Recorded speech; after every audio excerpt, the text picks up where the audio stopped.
Ya Rabbi salli ala Muhammad. Wa ma nazala bi Makkah wa hukmuhu madaniyun, dan apa yang turun di Makkah tetapi hukumnya madani.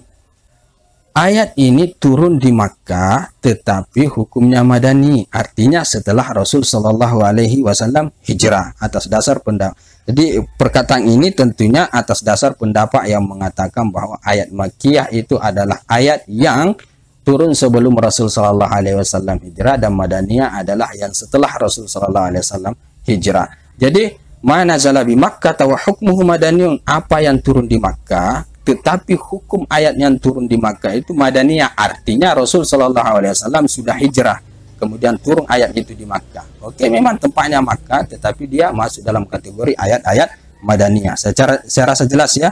Dan itu banyak, itu ada anakku sekalian, di antaranya ya, ayat yang mengatakan ya ayuhan nas inna khalaqnakum min dzakari wa unsa wa ja'alnakum syu'uban wa qabaila lita'arafu.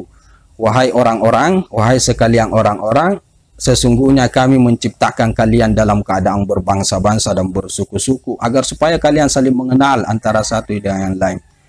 Tapi innama akramakum indallahi atqakum, yang paling mulianya kalian di sisi Allah Subhanahu wa taala itu adalah yang paling takwanya kalian. Ayat ini turun pada saat Fathu Makkah, dan kita tahu bahwa Fathu Makkah terjadi setelah Rasul Shallallahu Alaihi Wasallam hijrah. Ya. Banyak yang ayat yang turun pada saat Fathu Makkah, di antaranya juga ayat innallaha ya'murukum an tu'addul amanati ila ahliha, itu juga berkenaan dengan kunci Ka'bah itu.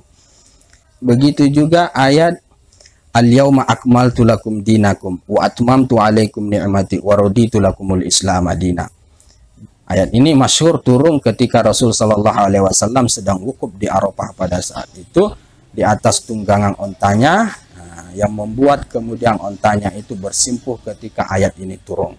Dan peristiwa wukuf Rasul Shallallahu Alaihi Wasallam di Arafah itu terjadi pada Hajjatul Wada. Nah, Hajjatul Wada yaitu di tahun-tahun terakhir periode Madaniyah, setelah Rasul Shallallahu Alaihi Wasallam hijrah, dan seterusnya.